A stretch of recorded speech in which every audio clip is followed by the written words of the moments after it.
Alright, good morning. Welcome to Three Swords Gaming. We are going to continue forward with another new player guide, and today I'm going to discuss masteries. Right, so what are masteries? Well, in Guild Wars 2, when you reach level 80, that is it. That has been level capped since beta, since the launch of the game, and it has not gone up, and from what I understand, they have no intentions of it ever going up. And while I would not completely rule it out at some point, like very late in the game's life or something like that, that they might do that. It would be antithetical towards, or in regards to what they've done throughout the game's history. So let's work off the assumption that they will never raise the level cap. So if you're coming from another MMORPG, then the question would be, well, once I hit level 80, what am I doing to advance my character? Because if you enjoy MMORPGs, then character progression, account progression is really the carrot on the stick that keeps you going, right? So masteries, right here, are all these other things that are given to you after max level that enhance your playing experience. Now, I want to be very clear up front. Not all masteries are created equal. So there are some things, such as advanced logistics here, that really are like must-have masteries in terms of quality of life or in terms of your gaming experience. This is essentially auto loot, so instead of having to manually pick up loot that the enemies drop, that loot immediately goes into your inventory. So this is something that you would immediately want to start striving for once you hit level 80, because really the game, this makes a significant difference in your playing experience. Then there are things, if we come to Icebrood Saga, basically everything that came with Icebrood Saga is pretty optional. I would say the only thing that you might want with Icebrood Saga would be electromagnetic pulse and portable way station. So that you can buy the electromagnetic pulse. I am completely content on this account, this being the account that I do my story playthroughs on, with what is currently here on Icebrood Saga. I feel no obligation to continue to advance those masteries whatsoever. But there are a great many masteries across the different content releases, to include core game, if you have a paid account. And that's worth noting. None of this is available if you don't have a paid account. So you at a minimum need to buy Heart of Thorns, Path of Fire, or at least one paid content to start getting access to this system. But this is going to give you, across all these, a lot of things to pursue. Many of them are well worth pursuing. Some of them may be less so, but as you gain all the things that you definitely want, then you still have that carrot on the stick of, I don't plan to utilize this anytime soon, but I can, work on it gradually as I progress through the game, and so I still have that carrot on the stick. So once new players understand that, the next struggle for them comes with, how do I actually implement this system?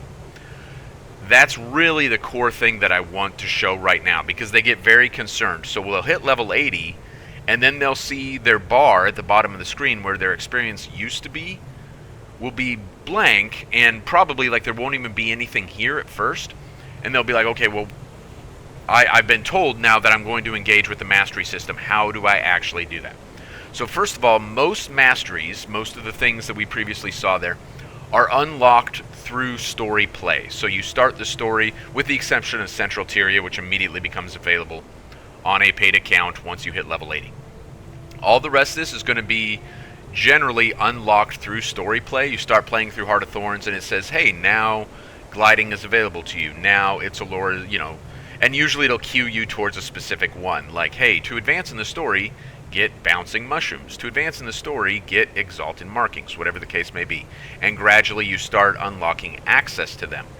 Once you have access to them, so let's say that the very first one you're going to get access to, as soon as you enter Verdant Brink, so when you start Heart of Thorns, the very first thing you're going to do is you're going to come to Silver Waste, and it's going to have you play through a little like Chapter 0 introductory story sequence that has you navigate Silver Wastes, and then you're going to enter Verdant Brink in a story instance. When you complete that story instance, it's going to tell you now you need to work on gliding.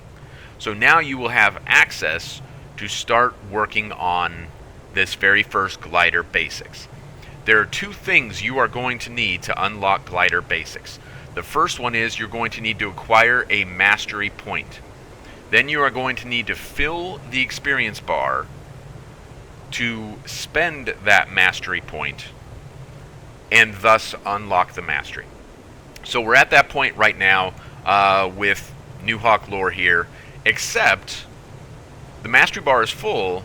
I don't have the mastery points to spend. So there's also the possibility that instead of I have a mastery point because I've acquired one through story or through whatever gameplay, but I do not have, the experience. That is possible. That's easy. You just play in a map associated with that mastery to get the experience.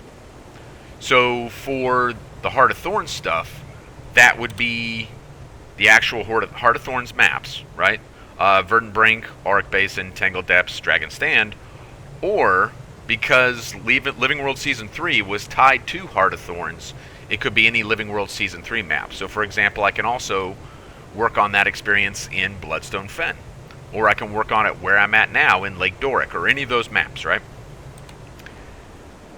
The inverse could also happen. You could also find yourself in a position where you've filled the experience bar, but you don't have the mastery points. So let's cover that really quickly. So one, some of the mastery points are out and immediately available on the map. You can just run up and grab them, right? As we have here. So I was short on that particular mastery. Now I am one mastery point closer, but I still need one more. So that I could then look and say, oh man, like I want to unlock this mastery. This is one that's important to me. How can I get one more mastery point?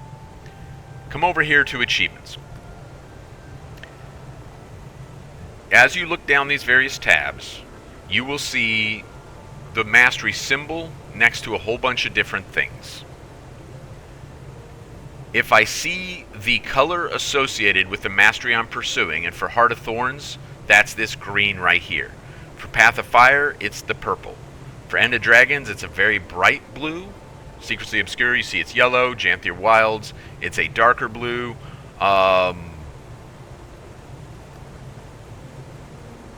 That kind of glossy blue is for, what was it called now? Icebrood Saga. And then the most recent stuff, obviously, being Visions of Eternity. You see it's got like that nice orange. I actually really like that. So yes, you're in danger of some of them looking the same, where that looks an awful lot like that, looks an awful lot like that. You'll sort through it quick enough. That'll make sense pretty soon. You see those there, that means there are still mastery points to be had. So I can open up Heart of Thorns, or I could open up Raids, and look for what do I need to do to earn some more mastery points. So in Verdant Brink, there's a strongbox I could still go after. I could do an achievement here. I could go after one of the adventures. I could do a diving point where I throw on the goggles and dive down. Like, I have a lot of options here across Heart of Thorns. And really, Heart of Thorns was very generous with mastery points. So I have a lot of options available to me. And of course, I could also look at the Season 3 stuff for, let's see, that's actually not covered there. Where's the Season 3 stuff? General, oh yes. So that's the other thing. Where you see this grayed out, that's because all of them are available there. I can look in Story Journal, and I can look at some of these maps, and I'll see if it just says Sirens Landing Insight, or whatever Insight, and then it describes where it is. That means that, just like the one we just grabbed here, one of them is just hanging out. So if we run to Sirens Landing real quick, where is Sirens Landing? It's down here. And we can actually run and get another one of these right now, make it super easy. So it's in Dwayna's area. Where is Dwayna's area? It's, no, that's Lissa, Grenth, Dwayna. So we can see it on the map right there, right? If we can get to that, or that, either one, We'll make a run for one and see if we can get either one or the other. Then we will be able to complete that mastery. So let's do it real quick, just in the interest of kind of wrapping up this video, because really I've given you everything that you need to understand as a new player. Two things have to happen simultaneously. You got to have the experience, and then you got to have the mastery points to actually spend. Then you unlock the mastery, and then you start the next one sequentially, because they're stacked in a ladder within their respective category, as I was showing earlier. So within this New Hawk lore, I have to get hunting before I get wallows, before I get language, before I get stealth detection, before I get proving, before I get alchemy, right?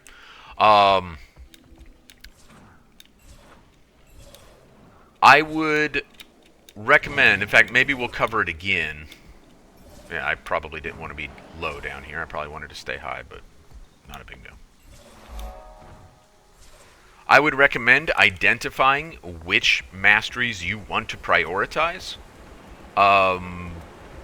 and developing a strategy for going after those. And the reason I would recommend that is because you could spend a lot of time working on masteries that don't necessarily feel good once you get them. I'm not saying that... I mean, if you were to ask me under different circumstances, are there masteries that are an absolute waste of your time? Yeah, there certainly are. But as a carrot on a stick, that's like fine. You know, you can just go after them much, much later. Early on in your gameplay experience, there are certainly some that we're not going to be able to do that, that you're going to want to prioritize. Oh good, this guy's up. I'm making this as hard as I possibly can, apparently. Is that one of them? That's one of them right there. Cool. So, in just a second here, we will see that unlock process. There we go. Now I have the 8 that I needed for New Hawk Proving, which I don't actually care about. That's one of the kind of relatively unnecessary masteries. It just gives you access to a champion that you can fight for certain loot, but who cares? But also, if you want your number down here in the bottom left to go up, because that's really important to you that people see you have a high number, then that's the access process for that too.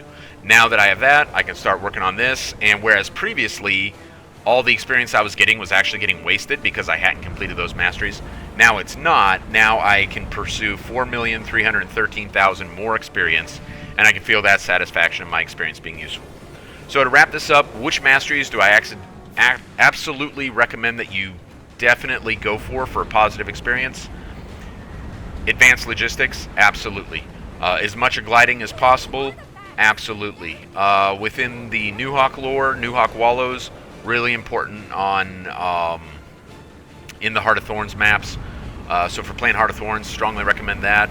Spectral Aid is going to apply universally across the game. It's going to give you positive experiences. I recommend going to at least level 3 on all the mounts. I recommend going ahead and pursuing Roller Beetle if that's the thing you want. It can be fun. Icebrood Saga, the only thing that I strongly recommend is Electromagnetic Pulse. And the Dragons, Jadebot stuff, I do recommend. Rescue Protocol, you're going to enjoy that. Having access to your own waypoint wherever you want, very nice. So recommend those things. Turtle, that's fine if that's what you want. Secrets of the Obscure, you can... If you haven't got Skyscale through Season 4, Secrets of the Obscure gives you access to Skyscale. You can pursue that way. Janthier Wilds, I recommend some of the Warclaw stuff because Warclaw through Janthier Wilds is better than Warclaw through World vs. World. Visions of Eternity, honestly, you can let all that go. It's not that big a deal. Those are kind of my personal recommendations for like what masteries you might want to prioritize, but ultimately leave it up to you, right? So that is kind of the mastery system in a nutshell. I succeeded at keeping this video quite a bit shorter than some of the other ones in the past. And when I get around to Wardrobe, probably be even faster still. So we're going to wrap it up here before this spider kills me. Thank you for watching very quickly. Hopefully that kind of bottom line up front on the mastery system is helpful to you. Thank you. Have a great day.